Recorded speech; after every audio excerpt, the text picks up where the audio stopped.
Good morning everyone. बहुत दिन पर आज पुणी आपण मानक सहित देखा। सकाळु सकाळु आमे माने कुआडे बाहरीचु भाबुचंती कि आज पूरा दिन आमे माने कौन कलु मु सब शेयर करी। सर्वप्रथमे जय जगन्नाथ समस्त को आ मोर पूरा फैमिली को तो आपण मैंने देखी।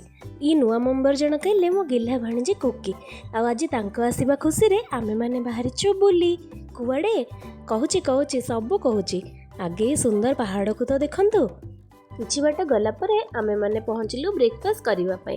ब्रेकफास्ट सारी आमे माने आग को बढ़िलु।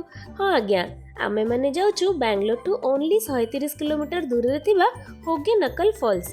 प्राकृतिक सौंदर्य भरा ये जगह सतरे मन किणी नेला।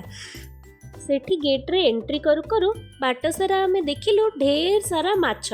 सेठिका लोक माने काले फ्रेश माछ धरी फ्रेश फ्राए करे बिकुछंती। मन तो मोर खुशी हो गला। खाली कण सेतिकी आहुरी बहुत अच्छी। आग को जाई आमे माने रेडी हेलु आमर कोराकल बोट राइड पाई।